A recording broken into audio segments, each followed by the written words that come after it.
Group of Geeks.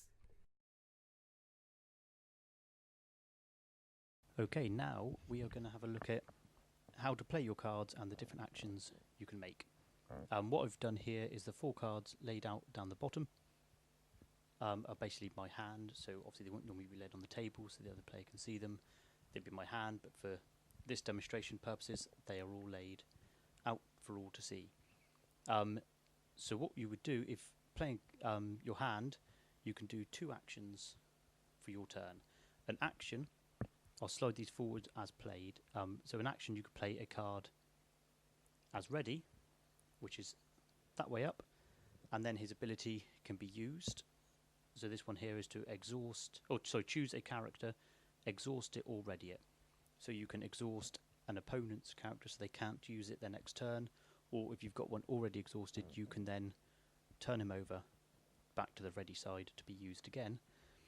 The other option is to play as exhausted, which, as we said before, is that way down, and there you can recruit a character to your hand or take up a quest. So let's say I had these 3 cards already down from a previous round and they're all set as ready. So now if I wanted to recruit a character, a new card, I would play him as exhausted, and then I have the recruitment cost of 1, 2, 3, 4, and if I'm using them to recruit, they would all then be turned over as exhausted, and I would then select a card with the recruitment value of 4 and take it into my hand.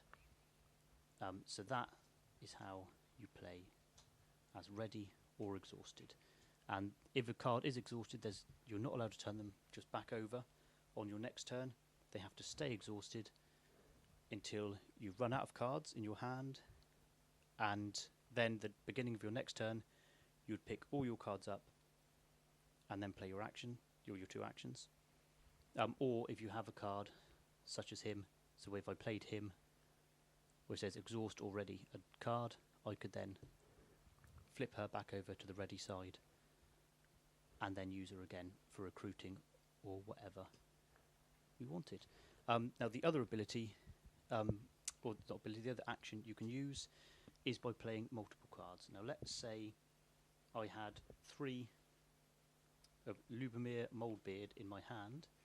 To play multiples, you play, if I'm playing 3, I would play 2 exhausted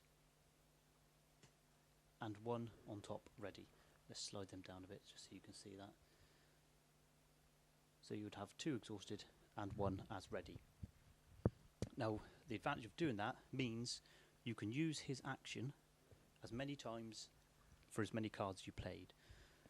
So if, as I said before, if I had her or Slava Double Edge already exhausted, I could use the first 2 actions for the behind cards to exhaust 2 cards from another player's hand, so they can't use them the next round. And then for my 3rd action, I could then ready her back into the game.